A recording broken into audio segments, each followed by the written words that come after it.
Hi. Hello. నమస్తే అందరికి. Welcome to my channel. ఇప్పుడు మనం చెప్పుకోబోతున్న story 'I'm in love' episode 18. Story చదివే ముందు ఛానల్‌ని తప్పకుండా సబ్స్క్రైబ్ చేసుకొని, లైక్ చేసి, షేర్ చేయండి. అలాగే బెల్ ఐకాన్ ఆన్‌లో పెట్టుకోండి. తప్పకుండా నేను స్టోరీ ఇవ్వగానే మీకు నోటిఫికేషన్ వచ్చేస్తుంది. రాఖీ దేవిక ఒడిలో పడుకొని, "అసలు నన్ను వదిలి వెళ్ళను అన్న దానివి, నన్ను విడిచి ఉండని దానివి, ఇన్ని రోజులు నాకెలా దూరంగా ఉండగలిగావే?" అని అడిగాడు రాకీ.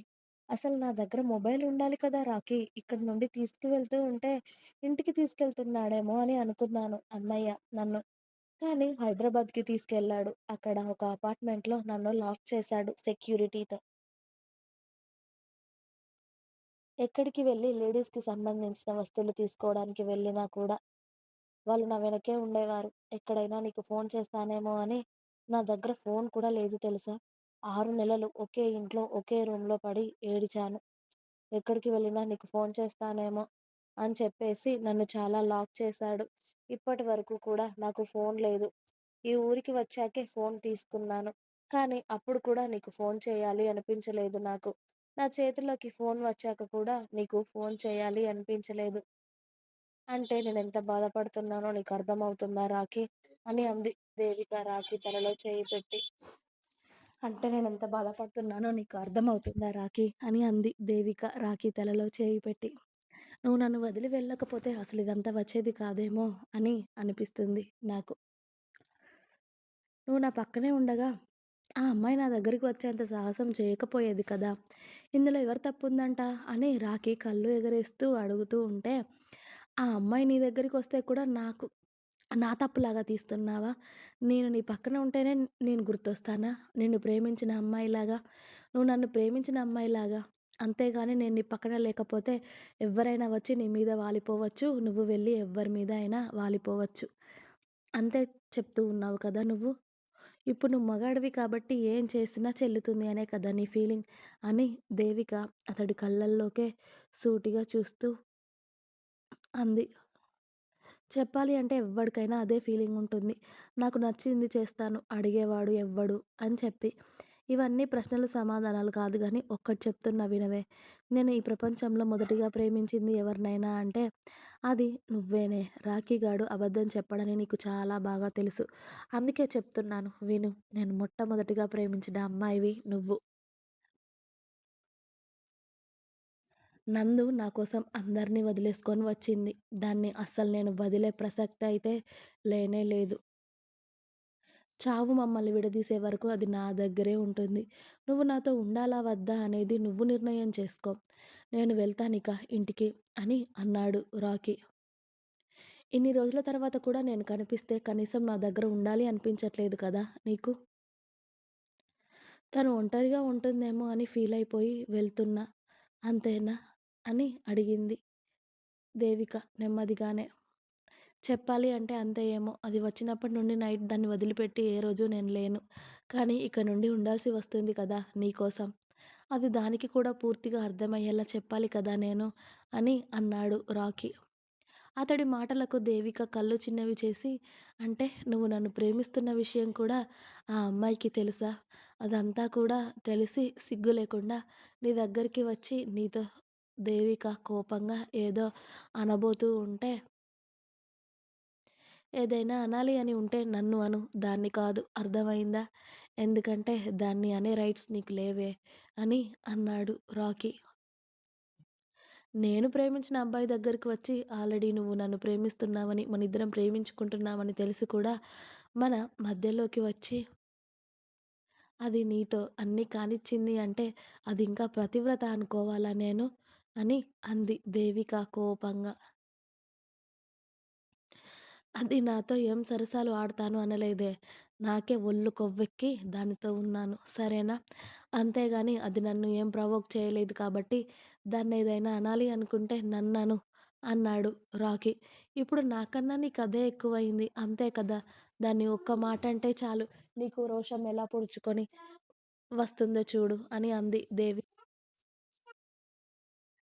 దాని గురించి తెలిస్తే నువ్వు కూడా ఇలా అనవు. అర్థమైందా? అని అన్నాడు రాకీ. ఏం తెలియాలి నాకు దాని గురించి చెప్పు?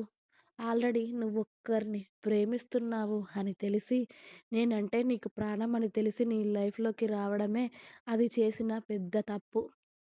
మళ్ళీ దాని గురించి నాకింకా తెలియాల్సిందేమీ లేదు రాఖీ. నువ్వు నా ముందు దాన్ని అలా వెనకేసుకు వస్తే నాకు మండిపోతుంది చెప్తున్నా. ఒక ఆడదాని ముందు ఇంకొక ఆడదాన్ని మెచ్చుకుంటేనే ఏ ఆడది ఊరుకోదు. అలాంటిది నాకు సవతిగా తీసుకొచ్చి పెట్టావు చూడు దాన్ని. దాన్ని చూస్తూ ఇంకా దాని గురించి నాతో మాటలు మాట్లాడుతూ ఉంటే నాకు ఎలా ఉంటుంది అని అంది దేవిక. ఇవాళ చాలా ఫైర్ మీద ఉన్నావు కానీ నువ్వు, నేను రేపొస్తాను ఏదైనా తిని పడుకో. ఇప్పటికే లేట్ అయింది అని చెప్పి రాకీ ఇంకొక్క నిమిషం కూడా అక్కడ ఉండకుండా కార్ స్టార్ట్ చేసి ఇంటికి వెళ్ళిపోయాడు.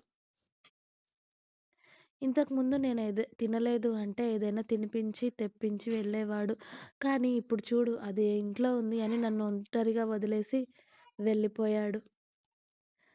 అంటే అది ఒంటరిగా ఉంటే భయపడుతుంది కానీ నేను ఒంటరిగా ఉంటే భయపడనా? అని దేవిక ఏడుస్తూ ఉంటే అప్పుడే ఆమె కాలింగ్ బెల్ ఎవరో కొట్టారు. మళ్ళీ ఇప్పుడెవరు వచ్చార్రా నన్ను చూడ్డానికి? అని వెళ్ళి డోర్ ఓపెన్ చేసింది.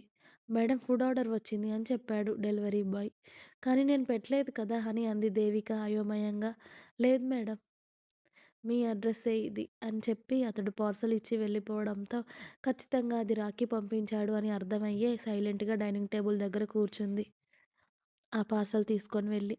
ఇంతకుముందు తినిపించేవాడు.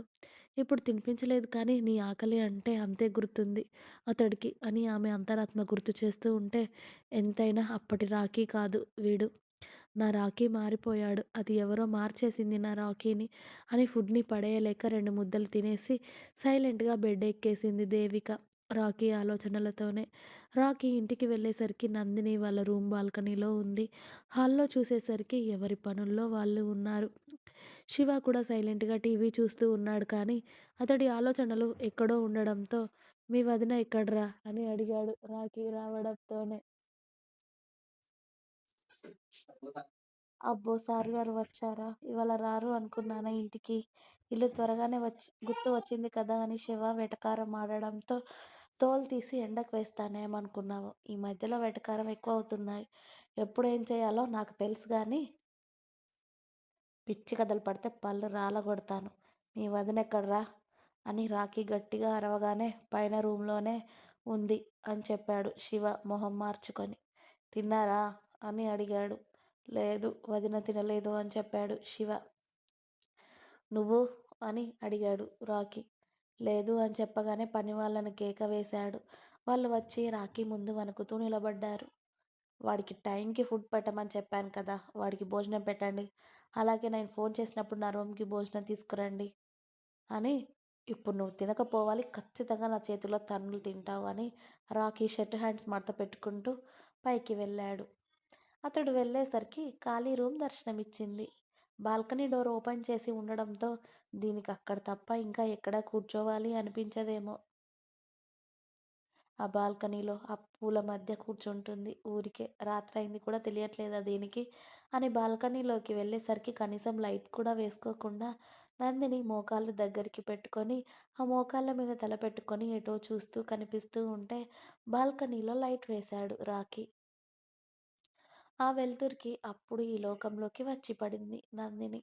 ఇంకా ఉంది. మీకు నా స్టోరీస్ నచ్చినట్టయితే ప్లీజ్ లైక్ చేయండి, షేర్ చేయండి. అలాగే ఛానల్‌ని తప్పకుండా కొత్త వాళ్ళందరూ సబ్స్క్రైబ్ చేయండి. Please subscribe my channel. Thanks for watching my video. Bye bye. Please like, share and subscribe.